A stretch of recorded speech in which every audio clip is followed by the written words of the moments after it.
والصلاة والسلام على رسول الله وعلى آله وصحبه أجمعين، أما بعد. قال الله تبارك وتعالى في كلامه المنزل: أعوذ بالله من الشيطان الرجيم، بسم الله الرحمن الرحيم. مثل الذين ينفقون أموالهم في سبيل الله كمثل حبة أنبتت 7 سنابل في كل سنبلة 100 حبة والله يضاعف لمن يشاء واللہ واسع علیم. اللہ تعالیٰ فرماتے ہیں جو لوگ اپنا مال اللہ تعالیٰ کی راہ میں خرچ کرتے ہیں ان کی مثال اس دانے جیسی ہے جس میں سے 7 بالیاں نکلیں اور ہر بالی میں 100 دانے ہوں اور اللہ تعالیٰ جسے چاہے بڑھا چڑھا کر دے. یہ انفاق فی سبیل اللہ کی فضیلت ہے. اس سے مراد اگر جہاد ہے تو اس کے معنی یہ ہوں گے کہ جہاد میں خرچ کی گئی رقم کا یہ ثواب ہوگا، اور اگر اس سے مراد تمام مصارف خیر ہیں تو یہ فضیلت نفقات و صدقات نافلہ کی ہوگی. اور دیگر نیکیاں الحسنۃ بعشر امثالھا، ایک نیکی کا اجر 10 گنا کے ذیل میں آئیں گی.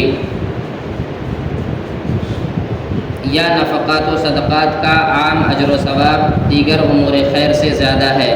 انفاق فی سبیل اللہ کی اس اہمیت و فضیلت کی وجہ بھی واضح ہے کہ جب تک سامان و اسلحہ جنگ کا انتظام نہیں ہوگا فوج کی کارکردگی بھی صفر ہوگی اور سامان اور اسلحہ رقم کے بغیر مہیا نہیں کیے جا سکتے. معلوم ہوا کہ جب تک ہم انفاق فی سبیل اللہ نہیں کریں گے، اللہ رب العالمین کے راستے میں پیسہ خرچ نہیں کریں گے، تب تک ہم دین کے لیے اسلحہ نہیں خرید سکتے، دین کے لیے جنگی آلات نہیں خرید سکتے. لیکن اگر ہم اللہ کے راستے میں خرچ کرتے ہیں تو پوری اجتماعیت کی صورت میں اگر ہم خرچ کرتے ہیں تو ایسی صورت میں جنگی آلات اور اسلحے وغیرہ خریدنے میں کوئی دشواری نہیں ہوگی. اس آیت سے ہمیں معلوم ہوا کہ انسان کو خاص طور سے مومنین کو نہتے ہاتھ نہیں رہنا چاہیے. ایسا نہیں کہ وہ اللہ کے توکل پر بھروسہ کرتے ہوئے یوں ہی بیٹھے رہیں، ہرگز نہیں، بلکہ ان کو تیاری کرتے رہنا چاہیے. ان کے پاس اسلحے ہونا چاہیے، ان کے پاس جنگی آلات ہونا چاہیے، تاکہ اگر کبھی دشمن مقابلہ کے لیے آئے تو ان کو کیفر کردار تک پہنچایا جا سکے. اس لیے انسان کو ہمیشہ تیار رہنا چاہیے. فزیکلی بھی انسان کو بہت زیادہ تیار رہنا چاہیے اور آلات جنگ اور اسلحے وغیرہ سے بھی انسان کو تیاری کر کے رکھے رہنا چاہیے. پھر اللہ تعالیٰ فرماتے ہیں اور اللہ تعالیٰ کشادگی والا اور علم والا ہے. جو لوگ اپنا مال اللہ تعالیٰ کی راہ میں خرچ کرتے ہیں پھر اس کے بعد نہ تو یہ احسان جتاتے ہیں نہ ایذا دیتے ہیں، ان کا اجر ان کے رب کے پاس ہے. ان پر نہ تو کچھ خوف ہے نہ وہ اداس ہوں گے. انفاق فی سبیل اللہ کی مذکورہ فضیلت صرف اس شخص کو حاصل ہوگی جو مال خرچ کر کے احسان نہیں جتلاتا، نہ زبان سے ایسا کلمہ تحقیر ادا کرتا ہے جس سے کسی غریب محتاج کی عزت نفس مجروح ہو اور وہ تکلیف محسوس کرے. کیونکہ یہ اتنا بڑا جرم ہے کہ نبی صلی اللہ علیہ وسلم کا فرمان ہے قیامت والے دن اللہ تعالیٰ 3 آدمیوں سے کلام نہیں کرے گا، ان میں سے ایک احسان جتلانے والا ہوگا. یعنی آپ اللہ رب العالمین کے راستے میں خرچ کریں، لیکن یاد رہے اگر خرچ کرنے کے بعد آپ نے احسان جتلا دیا، زبان کے ذریعے احسان جتلا دیا، اشارتاً و کنایتاً آپ نے احسان جتلا دیا، یا آپ نے اس غریب سے متعلق کوئی ایسی بات کہہ دی جس سے اس کی عزت نفس مجروح ہوتی ہے، تو میرے بھائی اور دوستو آپ کا خرچ کرنا ذرہ برابر فائدہ نہیں دے گا. نہ اس دنیا میں اللہ تعالیٰ اس کی برکت دے گا آپ کو، اور آخرت کے اندر اللہ تعالیٰ آپ سے کلام نہیں کرے گا، اللہ آپ سے گفتگو نہیں کرے گا. جبکہ تمام مومنین سے اللہ رب العالمین گفتگو کرے گا، ایسے بندے سے اللہ گفتگو نہیں کرے گا جو کسی کی عزت کو اچھال کر کے اس کی مدد کرے.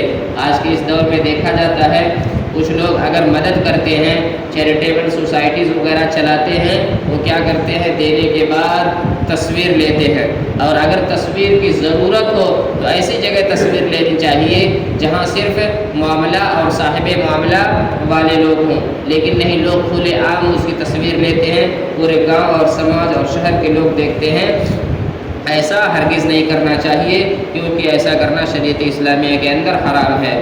پھر اللہ تعالیٰ فرماتے ہیں لوگوں نرم بات کہنا اور معاف کر دینا اس صدقے سے بہتر ہے جس کے بعد ایذا رسانی ہو۔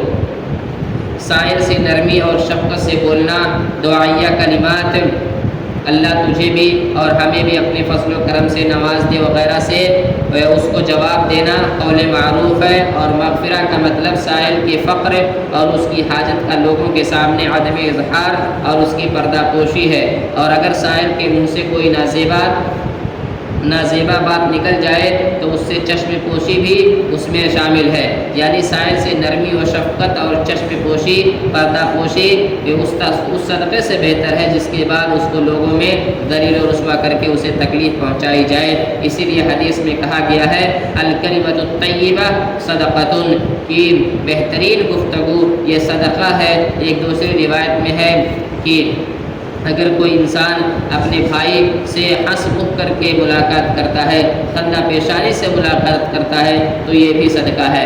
ہمیں معلوم ہوا کہ ہم صدقہ دینے کے بعد اگر ایذا رسانی پہنچاتے ہیں تو اس صدقے سے بہتر یہ ہے کہ ہم سائل سے یعنی مانگنے والے سے اچھے انداز میں گفتگو کر لیں، اس سے اچھے انداز میں بات کر لیں۔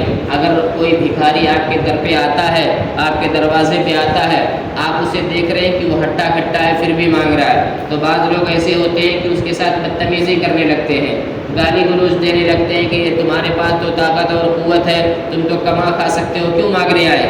بالکل کہنے کا حق ہے، لیکن ایک اچھے انداز میں آپ کہیں گے، اس انداز میں نہیں کہیں گے جس سے اسے تکلیف ہو۔ بعض دفعہ ایسا ہوتا ہے میرے بھائیوں کہ انسان ایسی حالت میں پہنچ جاتا ہے کہ اس کو ہاتھ پھیلانے پر مجبور ہونا پڑتا ہے۔ بظاہر وہ ہٹا کٹا نظر آتا ہے لیکن اس کے پاس کوئی وسیلہ نہیں ہوتا ہے، اس کے پاس سارے راستے بند ہو جاتے ہیں۔ ایسا انسان تب جا کر کے آپ کے سامنے ہاتھ پھیلاتا ہے، ورنہ ہر انسان کے اندر غیرت ہوتی ہے۔ بہت کم لوگ ایسے ہوتے ہیں جن کا پیشہ بن چکا ہے بھیک مانگنا، بہت کم لوگ ایسے ہیں، لیکن اکثریت ایسی ہے جو حقیقت میں مجبور ہوتے ہیں، بظاہر وہ ہٹے کھٹے ہیں۔ اگر وہ ہٹے کھٹے ہیں تو ان کے ساتھ ہمارا طرز عمل کیا ہونا چاہیے؟